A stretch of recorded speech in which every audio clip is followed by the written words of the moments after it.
Guys, kararating lang namin dito sa Puerto Princesa City. Galing kami ng Napsan. Mga 1.5 oras yung biyahe. Kung tutusin, malapit lang talaga yung biyahe guys. Kaya lang, yung van na sinasakyan namin, nangunguha pa ng mga ikakarga at saka mga pasahero sa looban. Kaya dapat mga 1 hour and 10 minutes lang umabot ng 1.5 oras halos. Minsan sumusobra pa. Kasi nga, yan, sumusundo pa ng mga pasahero. Yung iba kasi dito, ibang style kasi rito sa Palawan. Iti-text mo yung van, pupuntahan ka sa bahay, susunduin ko ng van. Pagluluwas ka. Kaya kami, yan, kararating lang namin, medyo ginutom kami sa mga tagtag. Ito, napakain na naman.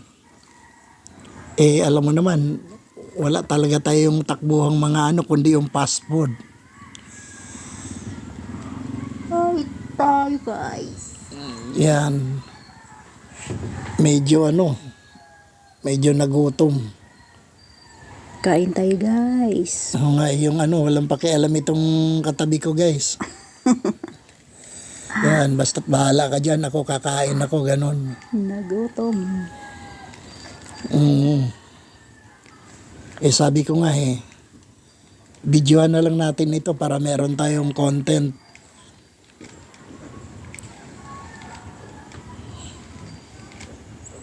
Mainit. Panahon. Mainit pa naman ang panahon ngayon. Talagang Super init, super hot.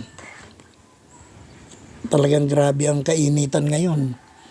Yung mga mga nadadaanan naming mga sapa, Natutuyo. mga ilog. Yung mga ilog nagiging sapa na lang kasi lumilitaw na yung mga bato. Dati ang lalim nun, nilalangoyan pa namin. Bawat tulay na nadadaanan namin talagang ganun pala rito. Dati hindi namin napansin yan na bumababa ang tubig. Ngayon, kahit ulan, wala guys. Kaya nga, Oo, pero dyan sa Maynila, bumabaha pala dyan. umuulan Tsaka na. sa Mindanao. Hello guys, yung mga natin dyan As usual, binabati natin ang ating mga teammates. Tingits. Kain tayo guys. Kain tayo guys. Yan, at saka yung mga kakolab natin dyan na iba-ibang mga iba-ibang mga grupo. Yung mga nagsusupport. Mga supporter natin.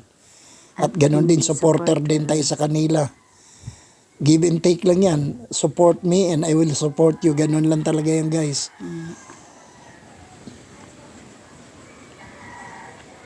Mahirap din minsan ang signal.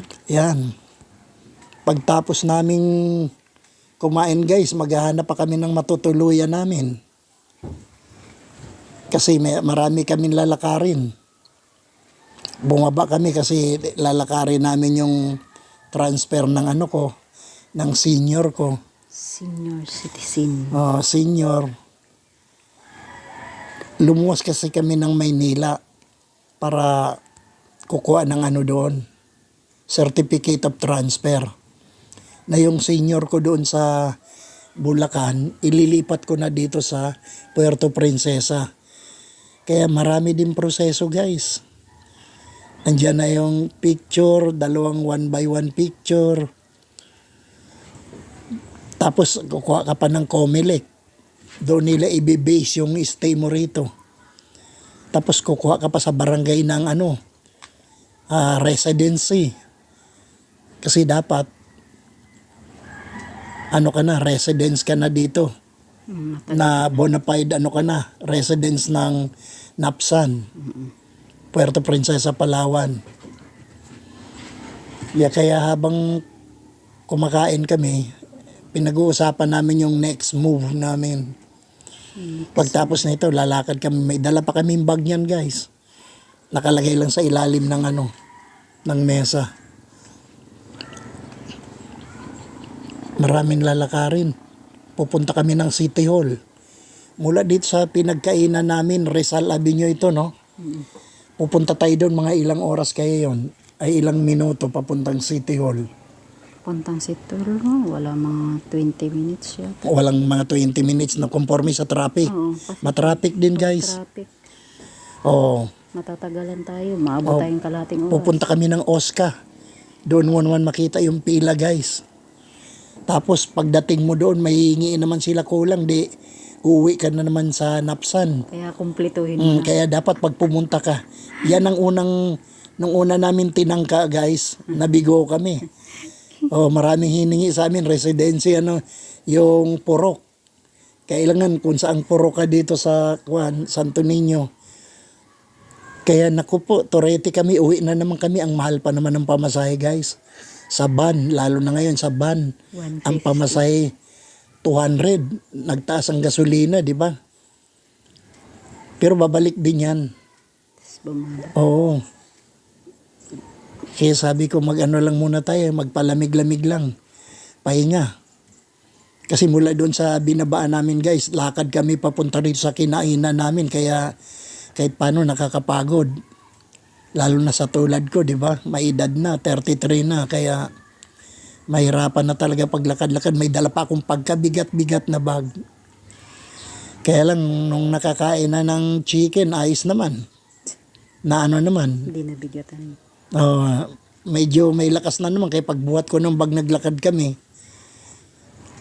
Sasakay pa kami ng niyan.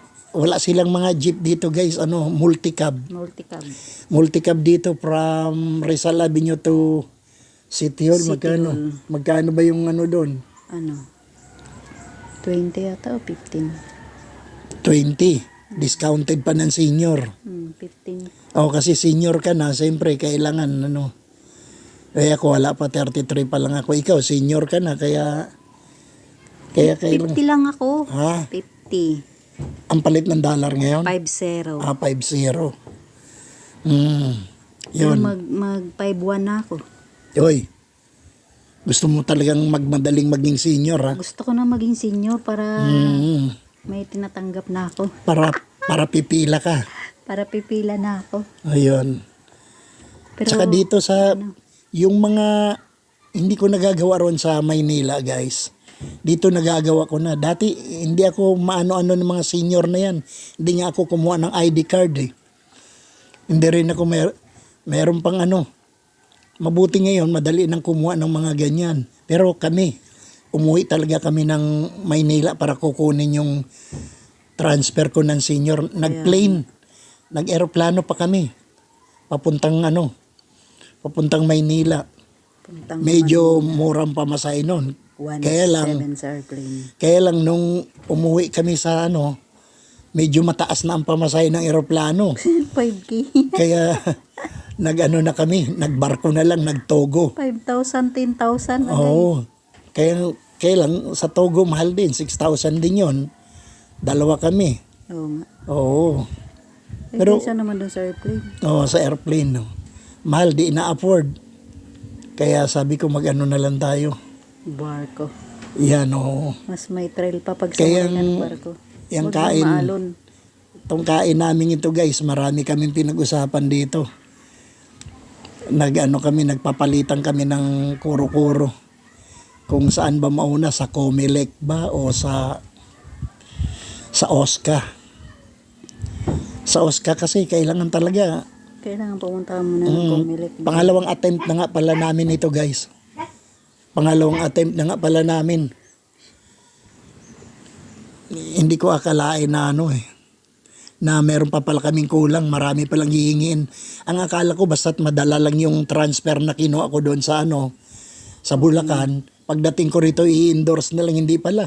Kailangan ng picture, kailangan ng Comelec. ID. Parehistro ka sa Comelec ID kasi magiging botante ka na dito. Kaya nga. Pagtapos namin dito, yun. Nagpunta na naman kami doon sa sa Comelec naman, pila din. Marami ding ginawa doon. Pipila ka, mag-fill up ka ng form, tapos, Nga. Pero saglit lang din, di ba? oo. Tapos i-biometric ka. Kailangan natin yung Thumb mark, ilan yung thumb mark na di ko naman dalawang dalawa sa kabila. dalawang hinlalaki, kabilaan, oo. Tsaka dito, ganyan, no? Dalawa. Pero para ma-transfer na. Pero hindi nang kami inisyuhan ng bagong ID. Kasi may ID na tayo. O kasi may ID na kami doon. Basta't yung ano lang, na-recognize ka na dito ka ng botante. Kaya hindi nang binasihan ng OSCA, kaya hindi pa muna ako mabigyan ng ID. O mga ano pa raw, siguro mga 5 months pa bago ako magka-ID at mga next year pa ako masasali sa mga binibigay nilang ano, Beneficiary. mga benefits. So, kasi may local, may national, Oh, local. oo, may social, meron pang universal. Universal. O yung universal, matagal na tinalakay hanggang ngayon. Di pa naman na na-aprobahan sa Senado tsaka sa Kongreso.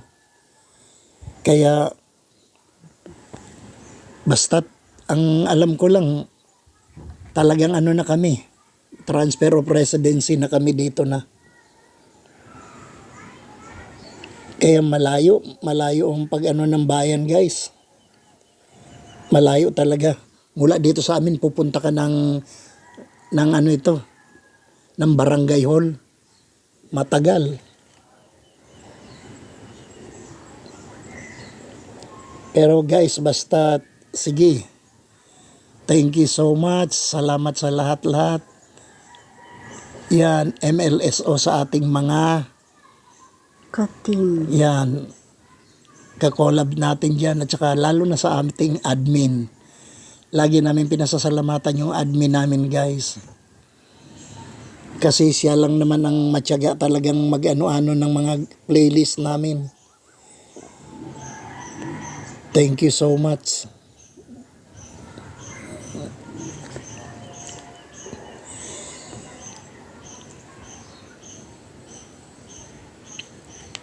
Kaya hindi kami maka-active sa sa playlist ngayon, guys, kasi maglalakad kami ng mga ano namin mga dapat namin lakarin. Mahirap din pala mag-transfer ng residency kasi ang dami mong gawin, pati yung pagboto mo ililipat mo na rin dito yung COMELEC. Lahat. Mag-ano ka pa sa Purok, magparehistro ka sa Purok. Purok matyaga itong sa amin, guys eh. Kaya matyaga rin kami lumakad. Nako. Basta thank you guys sa inyong suporta, lalo ng mga supporter natin dyan, mga ka-teammates natin. Thank you so much.